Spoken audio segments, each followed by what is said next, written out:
Merci à tous d'être là. Je remercie en particulier Hervé Garnousset de m'avoir fait confiance pour assurer la conférence d'ouverture de cette très belle journée. Je devais initialement, comme vous l'avez vu sur les brochures, concentrer mon intervention sur Paris Capitale Numérique, le projet qui a été annoncé par le gouvernement à l'issue du séminaire gouvernemental du 28 février et dont la Caisse des dépôts est chargée par le Premier ministre d'assurer la mission de préfiguration. Compte tenu du calendrier, j'ai choisi de placer mon intervention dans un contexte un peu plus large, et dont vous verrez que l'évolution des environnements technologiques n'est pas totalement étrangère à la compétition qui est en train de se mettre en place entre les écosystèmes et les grandes métropoles. Je voudrais maintenant partager avec vous un regard prospectif sur ce qui nous attend, en vue d'éclairer, et je l'espère de provoquer parfois, et de stimuler en tout cas votre réflexion sur ce sujet de l'IT. Pour avoir travaillé en France à l'étranger, je suis toujours assez frappé de voir que l'IT est encore perçu en France, malheureusement, comme le sujet coûteux, inévitable et annexe, alors que son importance est toujours croissante, est désormais devenue indiscutable et va représenter un enjeu de souveraineté. Voici quelques principes structurants du monde qui vient que je vais essayer de partager et de balayer avec vous et que je voudrais commenter pendant ces quelques minutes. La plupart des technologies clés qui façonnent le monde dans lequel nous vivons, dans lequel vous vivez, ont été initialement mises au point par les militaires, ou en tout cas pour servir des besoins militaires. Ça a été le cas du GPS, qui est maintenant dans chacune de vos poches. Ça a été le cas de l'Internet. Ça a été plus récemment aussi le cas des systèmes de visée tête haute qui sont en train de révolutionner les interfaces de conduite automobile et qui vont bientôt révolutionner à travers le projet Google Glass la manière dont nous interagissons avec ce que nous voyons. J'appartiens, comme vous sans doute, à la génération qui a découvert l'informatique au bureau. Jusqu'en 2000 environ, on était équipé par son bureau en informatique de bureau, puis en informatique portable, puis pour ceux d'entre vous qui avaient des fonctions de cadre dirigeant ou des responsabilités de terrain en mobilité, et on est resté équipé par son bureau pendant quelques années. Les choses ont complètement changé. Et aujourd'hui, quand vous accueillez de nouveaux collaborateurs dans vos entreprises, la probabilité qu'ils soient mieux équipés que vous est maintenant totalement certaine. Et la première question qu'ils vous posent et qui vous déroute depuis quelques années, c'est quoi le login et c'est quoi le mot de passe? Comme si pour eux, il était évident qu'accéder à vos systèmes d'information nécessite uniquement un login et un mot de passe, puisque le reste, le matériel, le savoir-faire, ils l'ont. Il devient difficile de faire accepter à des collaborateurs, du coup, d'être équipés de terminaux moins évolués, avec des écrans plus petits que ceux qu'ils ont déjà. J'en ai fait l'expérience en rejoignant la Caisse des dépôts il y a 1 an et demi. On est donc sur un sujet qui est un sujet de technologie, mais qui est aussi un sujet de bascule générationnelle, et j'espère qu'on arrivera à partager sur ce domaine. Et le meilleur moyen de comprendre ce que la génération à venir est en train de nous demander, et la manière dont elle nous bouscule déjà, c'est d'avoir un regard assez lucide sur ce qui s'est passé pendant les 20 dernières années. Je vais prendre un exemple très simple. Je ne sais parler que de choses dont j'ai l'expérience, donc je vous présente là la première machine que j'ai eue. Et la prochaine machine que j'aurai sans doute. Je ne vais pas vous mentir, j'ai un iPad, mais il n'est pas de cette génération-là. Ce qui est intéressant quand on compare ces deux machines, qui ont simplement 23 ans d'écart, c'est que l'ensemble des paramètres caractéristiques qui les motorisent ont évolué dans un rapport qui va de 250 à 1000, en dehors de 2, qui sont le prix et le poids, qui ont été divisés par 6 environ. Voilà. Je pense qu'il faut que vous ayez ça en tête, parce que comme toutes les lois qui sous-tendent l'évolution de cette technologie sont des lois en accélération, la seule manière d'imaginer ce qui va se passer dans 10 ans, c'est que vous ayez ces facteurs et ces ordres de grandeur à l'esprit. En termes de puissance, je me suis amusé à faire la comparaison, il y a dans la machine de droite l'équivalent de 8 processeurs du Cray 2 qui faisait la gloire du CEA à Saclay dans les années 85 et sur lequel j'avais réussi à obtenir un peu de temps de calcul à l'époque où je faisais mes études de physique. Dernière remarque, le produit de droite qui a été introduit, qui est une catégorie nouvelle puisqu'elle a 3 ans, même si effectivement des tentatives existaient depuis des dizaines d'années, cette catégorie-là n'existait pas, a créé un marché en 3 ans qui est en train de modifier en profondeur l'évolution du marché du PC, puisque les chiffres qui sont sortis il y a quelques jours maintenant indiquent un recul des ventes de PC sur le premier trimestre 2013 de 14% par rapport au premier trimestre 2012. Parmi vous, s'il vous plaît, levez la main ceux qui ont un smartphone. Intéressant. Ceux qui ont 2 smartphones. Ça, c'est intéressant aussi. Et ceux qui ont une tablette. Voilà. Pour ceux, évidemment, qui sont au fond, vous avez compris ce qui se passe. Pour ceux qui sont devant, je suis désolé, mais c'est assez éloquent. Il y a 3 lois qui structurent cette évolution que je viens de vous décrire et dans lesquelles je voudrais qu'on entre un peu plus profondément. Ces lois fondamentales, il y en a 2 que vous connaissez a priori assez bien, une que je vais essayer de vous expliquer. La première, c'est la loi de Moore. Pour ceux qui ont oublié, la loi de Moore, elle vous dit simplement qu'à paramètre constant, votre puissance de calcul disponible double tous les 18 mois. C'est donc une loi exponentielle. La deuxième loi, c'est la loi de Metcalfe. Levez la main ceux qui connaissent la loi de Metcalfe. Bon, alors je vais vous expliquer. La loi de Metcalfe, elle dit simplement que la valeur d'un réseau augmente avec le carré des nœuds de ce réseau. Elle dit simplement que plus vous agrégez d'outils de communication et plus vous faites communiquer par des protocoles standards les utilisateurs et plus vous obtenez une plateforme qu'il est difficile ensuite de déloger. C'est cette loi qui prévaut. Bob Metcalfe, c'est l'inventeur d'Ethernet, hein, pour ceux qui veulent faire de l'histoire. Et ce que je vais essayer de vous montrer, c'est que ces 3 lois se combinent et se répondent, et qu'elles se combinent uniquement parce qu'elles ont permis une adoption et une diffusion extrêmement massive, extrêmement rapide de terminaux et de services dans des temps qui eux-mêmes se sont accélérés. Alors pour ceux qui sont de ma génération, là je vous ai donné quelques ordres de grandeur. ICQ, est-ce que ça dit quelque chose encore à quelqu'un dans cette salle? Voilà, bon. ICQ à l'époque avait dérouté tout le monde parce qu'ils avaient mis uniquement 18 mois pour atteindre une base respectable de 12 millions d'utilisateurs, alors qu'il avait fallu 4 ans à Yahoo pour obtenir le même résultat et 12 ans à America Online. Quand on voit aujourd'hui la vitesse à laquelle Facebook a été capable en moins de 5 ans d'atteindre une audience globale de près d'1 milliard d'utilisateurs et de délivrer des profits annuels de l'ordre du milliard de dollars, on a, je pense, une mesure assez concrète de ce phénomène d'accélération.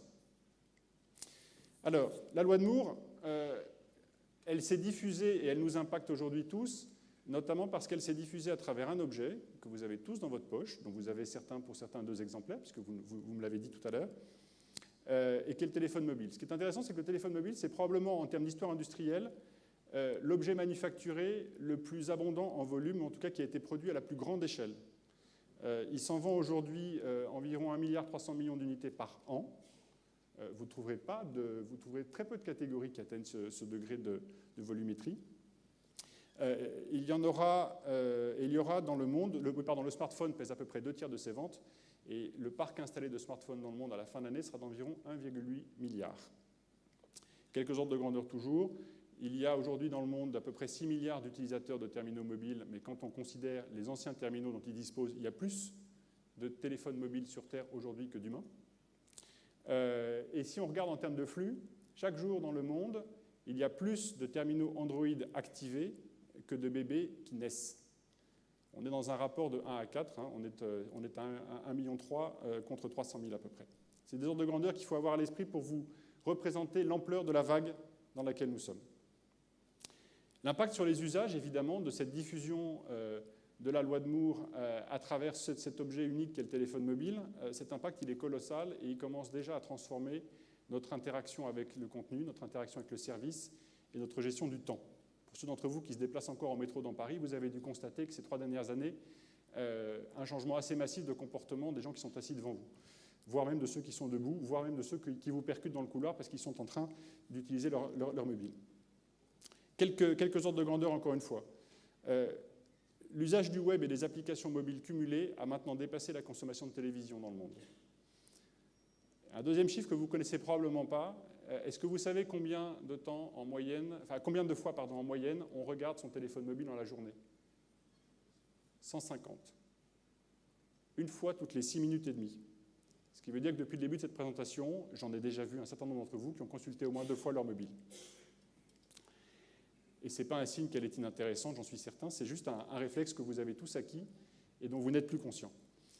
Et on pourrait continuer de cette manière-là sur le fait que, par exemple, 40% des recherches qui sont effectuées sur le web à partir d'un téléphone mobile le sont alors que l'utilisateur regarde la télévision. Donc quand on vous parle du second écran, on est en train d'imaginer et d'anticiper des modèles de consommation de services à travers le mobile qui sont extrêmement loin de ce qui avait été vu au départ, qui était « je permets aux gens de téléphoner quand ils ne sont pas chez eux ». Vous mesurez l'écart. Alors évidemment, tout ça ne serait pas possible si la loi de Metcalfe n'avait pas fait son travail et si on n'était pas monté en débit. Là aussi, c'est pareil, je vous fais simplement un petit récapitulatif historique à partir de mes différentes expériences professionnelles. Vous allez voir que ce qui est intéressant, c'est qu'à chaque fois, et ça c'est d'expérience au démarrage de Wanadu, à chaque fois que nous augmentions le débit disponible, y compris à l'époque où c'était encore asynchrone, la saturation des débits disponibles par les utilisateurs nous rattrapait en général dans les quelques semaines qui suivaient. On n'a jamais eu, les fournisseurs d'accès n'ont jamais eu de réseau qui n'était pas en limite de capacité. Les usages absorbent, occupent, remplissent comme l'eau l'ensemble de l'espace disponible. Alors sur le très haut débit, puisqu'il va quand même falloir que je fasse un tout petit peu de publicité pour mon sponsor, qui est la Caisse des dépôts. Donc le très haut débit, vous savez que c'est un sujet de déploiement, c'est un enjeu majeur de déploiement en France, notamment en raison de la très très grande disparité de territoire que nous avons entre les zones à très haute densité sur lesquelles la concurrence se met en œuvre de manière spontanée et les zones plus reculées du territoire qui sont en difficulté. Pour vous donner des ordres de grandeur, donc le plan très haut débit annoncé par le gouvernement actuel vise à couvrir 50% de la population en 2017, majoritairement en fibre optique, et 100% d'ici 10 ans. Et quand on parle de fibre optique, les ordres de grandeur de débit qu'on a en tête aujourd'hui, et l'ordre de grandeur qui diffuse dans la population, c'est 100 mégabits par seconde en bande descendante. C'est un programme qui mobilise 1,7 milliard d'euros d'efforts d'investissement à travers le programme d'investissement d'avenir et qui seront complétés par environ 3 milliards d'euros de prêts sur fonds d'épargne sur la durée du plan. Bien sûr, tout ça se fera en complément des engagements des opérateurs qui ont manifesté leur intention d'investir seuls dans des zones de moyenne densité. Ce qui est intéressant, c'est que quand on regarde à nouveau hors de l'Hexagone, on s'aperçoit que les débits sont déjà en train d'accélérer sur des modèles un peu différents, qui sont moins péréqués. Vous avez sans doute entendu parler du projet Google Fiber à Kansas City, 1 gigabit par seconde. Les premiers commentaires des gens qui s'en servent sont assez éloquents. En anglais, vous avez des gens qui vous disent « The gap between you and the Internet totally disappears ». Et donc vous avez, à ceux qui continueraient à se dire que finalement ça ne sert à rien de poursuivre cette course à l'échalote, vous avez un impact sur les usages et sur les temps de latence qui est significatif. Et pour ceux d'entre vous dans la salle qui me diraient que les temps de latence n'ont aucune importance, je vous invite à faire une expérience de pensée très simple. Je suis sûr que c'est déjà arrivé à plusieurs d'entre vous, de vous retrouver devant un distributeur de billets de banque d'une génération pas totalement actuelle et d'avoir un moment d'angoisse quand au bout de 3 secondes, la machine ne vous a pas donné vos billets. Je suis sûr que ça vous est déjà arrivé. Ça veut simplement dire que, notre temps de latence personnel et notre attention span a diminué considérablement et que notre tolérance à une attente de plus de 3 secondes est devenue insupportable. Et quand vous êtes face au distributeur de billets, votre angoisse, elle n'est pas de vous dire « je suis pressé », non, c'est pas ça. C'est qu'au bout de 3 secondes, vous commencez à vous demander s'il n'y a pas une panne et si la machine n'a pas avalé votre carte. Je suis sûr que dans la salle, il y en a certains qui ont fait cette expérience. On parle de 1 gigabit donc à Kansas City. On parle de 1 gigabit par seconde dans la plupart, enfin au moins dans une ville de chaque État des États-Unis d'ici 2015 selon la FCC. Et je reviens du Japon où a été annoncé la semaine dernière le déploiement par Sony d'un réseau broadband à 2 gigabits par seconde, ce qui veut dire qu'on n'en est à nouveau qu'au début. Ça ne fait que commencer. Sur la partie mobile, on est capable de coupler plusieurs canaux en LTE et d'atteindre des débits soutenus et efficaces de l'ordre de 150 mégabits par seconde, ce qui va là aussi changer profondément l'expérience de l'utilisateur. La combinaison de ces deux lois de Moore et de Metcalfe engendre pas une loi, mais un phénomène qui est rarement commenté, sur lequel je veux juste vous inviter à réfléchir, et qui est le suivant, c'est que la puissance de calcul est sortie des cœurs de réseau. Il y a 30 ans, la puissance de calcul était dans des supercalculateurs, les terminaux étaient stupides, se connectaient à ces supercalculateurs pour exécuter un certain nombre de transactions. Aujourd'hui, le système est beaucoup plus contrasté dans la mesure où vous avez certes de la distribution de puissance de calcul dans le cloud, mais où surtout vous avez à l'extérieur des réseaux une puissance phénoménale dans les poches de chacun. Encore une fois, 8 crée 2 dans votre poche. Alors, on ne s'en aperçoit pas parce que cette puissance de calcul, elle est consacrée essentiellement à la gestion de l'interface utilisateur. Mais néanmoins, elle est là. C'est elle qui a permis à des architectures complètement décentralisées, dont le meilleur exemple est Skype, de déployer l'équivalent de services de téléphonie sans avoir aucune intelligence centrale, ou en tout cas un minimum d'intelligence centrale. Et ce phénomène, je le commentais il y a quelques semaines devant les DSI de la Marine nationale qui m'avaient demandé d'intervenir devant eux. Et je leur faisais remarquer qu'il est intéressant de constater qu'à bord d'une frégate de la Marine nationale, la puissance de calcul est probablement plus abondante dans les poches des matelots que dans le central opération. C'est également cette décentralisation de la puissance de calcul qui est à l'origine des phénomènes de cloud, on aura l'occasion d'y revenir. La troisième loi, je l'ai appelée loi de duplication parce que je n'ai toujours pas trouvé d'autres termes plus adaptés. Ce que vous voyez là, c'est un disque dur de 5 mégaoctets en train d'être débarqué d'un avion en 1956.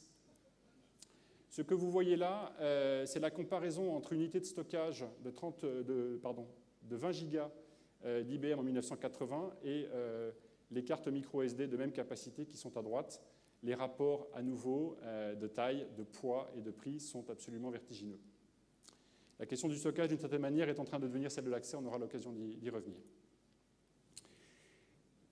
Je viens de dire que l'essentiel de la puissance de calcul disponible dans vos poches est aujourd'hui utilisé pour gérer l'interface utilisateur. C'est vrai que pendant longtemps, on a cru que l'interface, c'était un sujet de gadget, c'était un sujet d'élégance, c'était un hobby poursuivi par quelques fous à Cupertino, mais que ça n'avait absolument aucun intérêt sur le marché, que ce n'est pas là qu'étaient les enjeux. Et pourtant, on ne peut pas ne pas constater que la bataille s'est déplacée vers ce terrain-là. Quelques dates clés ou quelques plages de dates clés.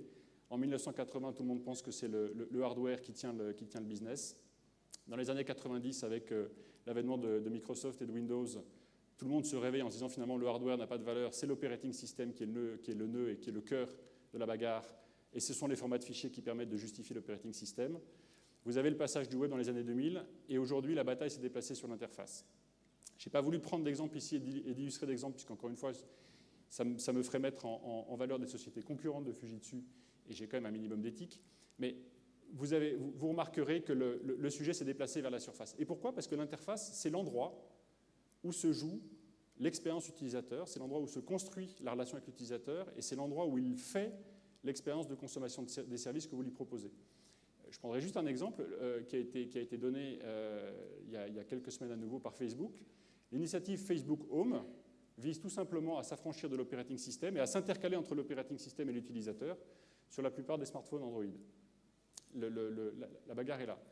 Et pour vous convaincre que l'interface n'est pas un sujet annexe, est un sujet qui porte des enjeux industriels, il faut se souvenir que le début du déclin de Nokia date de 2007 et date du ratage du virage du smartphone par Nokia, alors même que, combien d'entre vous ont fait un MBA?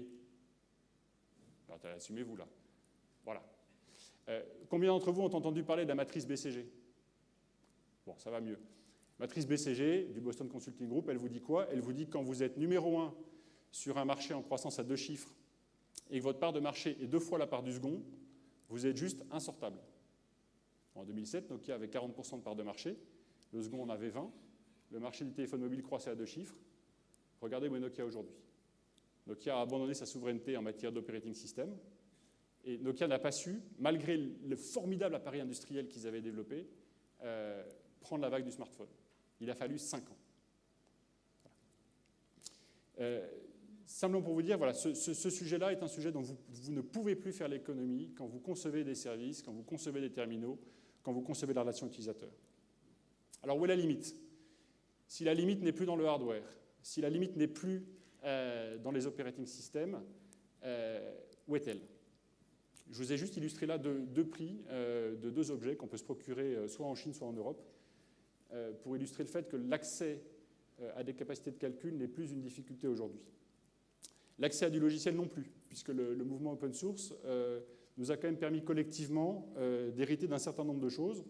Un OS PC serveur, qui est aujourd'hui le socle de l'Internet, avec les 4 lettres, enfin les 5 lettres de LAMPS, hein, donc je parle de Linux.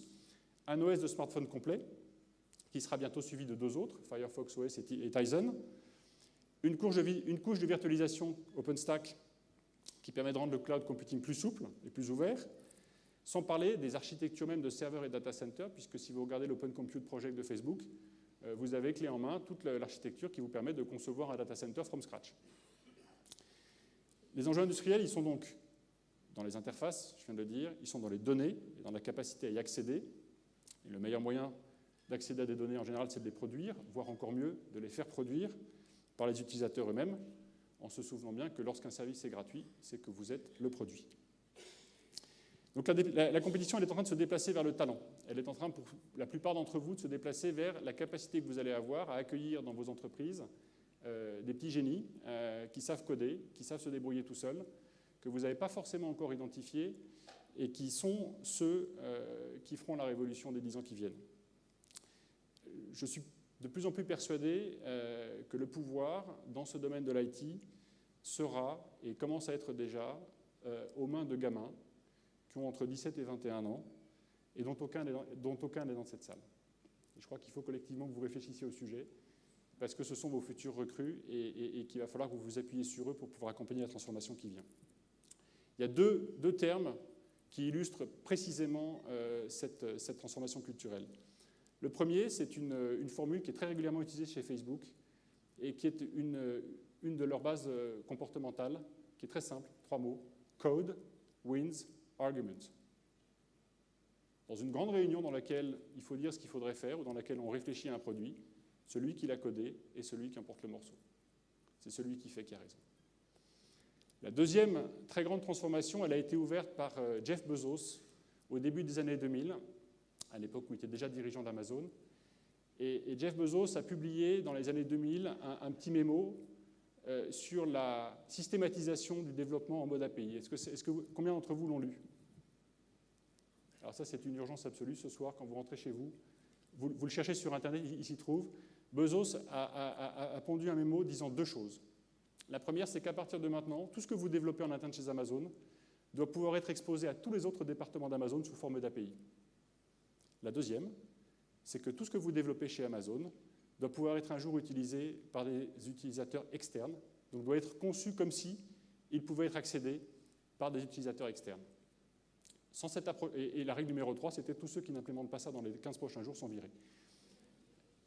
C'est ça qui est à l'origine d'un certain nombre d'innovations d'Amazon, notamment en matière de cloud computing, parce que l'ensemble de ce qu'ils avaient développé pour leurs propres besoins d'opération a pu être très facilement exposé à l'extérieur et générer de nouvelles opportunités de business. Je ne vais pas commenter très longuement cette planche-là, simplement pour vous rappeler que la tendance du cloud computing est en fait un phénomène qui apparaît au sein d'une vague beaucoup plus générale, qui est celle du passage progressivement en Occident de la propriété à l'accès, soit parce que dans certains cas, on n'a plus les moyens d'être propriétaire, soit parce que dans certains cas, tout simplement, la flexibilité offerte par l'accès dépasse très largement, en termes de bénéfices, les contraintes de la propriété. Il y a évidemment l'exemple de Google, qui est l'accès à la recherche et qui vous dispense d'être propriétaire de votre mémoire. Il y a Airbnb, il y a Velib et Autolib, qui sont 2 exemples français très intéressants de modèles de déploiement. Et il y a évidemment le cloud computing. Dans le cloud computing, la Caisse des dépôts a été elle aussi active et a accompagné le programme d'investissement d'avenir en investissant dans 2 projets de cloud souverain à hauteur de 75 millions d'euros pour chacun des projets, ce qui permet un financement total de 450 millions d'euros. Ces 2 sociétés que nous avons financées sont respectivement CloudWatt et Numergy, mais je n'en dirai pas plus à ce stade. Je ne pouvais pas vous faire une petite rétrospective et une petite perspective sans vous parler de Big Data. C'est un sujet qui est sur les lèvres de tout le monde, mais dont personne ne comprend réellement l'enjeu quand il s'agit de se l'appliquer à soi-même. Les ordres de grandeur sont absolument phénoménaux. Les 3 ruptures induites par cette démarche de Big Data sont la visualisation de données hétérogènes, non structurées, non intelligibles et réparties, la détection de signaux faibles, leur représentation avec pertinence, et plus généralement la capacité à faire émerger du sens. Là aussi, sur ce sujet, on a très tôt identifié l'enjeu que représentait le Big Data dans un pays qui compte un ratio de médailles Fields par habitant qui est absolument ahurissant, puisqu'on est en dehors de toutes les ABAC, en dehors de toutes les comparaisons. La France est très loin devant tous les autres pays du monde quand vous divisez le nombre de médailles Fields par le nombre d'habitants. Et donc, on a lancé un premier appel à projet en mars de l'année dernière, dont les lauréats devraient être connus très prochainement. Je terminerai rapidement sur Paris Capital Numérique, dont vous avez entendu parler au départ sous l'acception Paris Capital Numérique, puis sur lequel le gouvernement a communiqué en parlant de 15 quartiers numériques. Je ne peux pas vous en dire beaucoup plus pour le moment, puisque la primauté est toujours à la prise de parole publique et que nous rendrons notre rapport au mois de juin. Je voulais insister sur 2 choses. La première, c'est que ça vous concerne tous, parce que le véritable enjeu, c'est un enjeu d'attractivité et de compétitivité du pays. Pour être très direct, il s'agit de ne pas laisser à Londres ni à Berlin le monopole du cœur ou le monopole du portefeuille, surtout lorsqu'il s'agit d'investisseurs étrangers. C'est une compétition entre pays qui se traduit par une compétition entre métropoles et dans laquelle nous avons énormément d'atouts à faire valoir, que ce soit la densité de chercheurs et d'ingénieurs et développeurs dont nous disposons sur la région parisienne, que ce soit également, quand on regarde par exemple les dépôts de brevets à l'échelle de la région Île-de-France, on est 2 fois devant Londres à chaque fois. Simplement, ce n'est pas connu. Ça n'est pas assez mis en cohérence. Chacun Il va de son initiative avec des noms tout aussi poétiques que Silicon Sentier, Futur en scène, La Cantine, Cap Digital Systématique. Le résultat, c'est que vu de loin et vu de San Francisco, les Américains voient quelques fourmis qui s'agitent et n'ont absolument pas compris qu'il y avait en France un gisement de talent et un gisement d'opportunités exceptionnelles, dont de très belles entreprises comme Criteo, Talend, Sequence sont des illustrations parmi d'autres. Et donc on travaille sur une localisation et un regroupement d'un certain nombre de talents numériques dans un quartier, puis un déploiement en province. On travaille sur l'importance d'offrir dans ce quartier des infrastructures extrêmement attractives. Et donc on est à la recherche aujourd'hui d'opérateurs et d'équipementiers qui soient capables de nous déployer de la fibre, non pas à 1 giga ou à 2 gigas, mais d'aller tester les limites du 5 gigabits par seconde. On sait que ça existe dans les labos, donc on demande juste à pouvoir être capable de le tester sur une zone extrêmement délimitée et sur des durées extrêmement limitées. Pareil pour la couverture en très haut débit mobile. Je parlais de 150 mégabits par seconde tout à l'heure. Ça change complètement la manière de travailler. On est également sur le fait de pouvoir détecter, massifier et mettre en valeur un petit nombre de champions pour arrêter de se disperser, comme on le fait souvent dans notre beau pays, mais se concentrer sur l'émergence et la mise en valeur d'une dizaine de champions par an. Ça, c'est le programme d'excellence.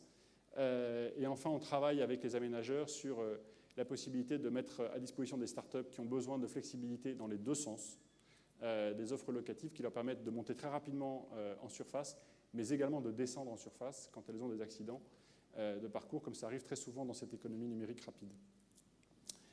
Et donc nous rendons notre rapport au gouvernement au mois de juin, et d'ici là, nous sommes assujettis à une obligation de réserve, si ce n'est de discrétion.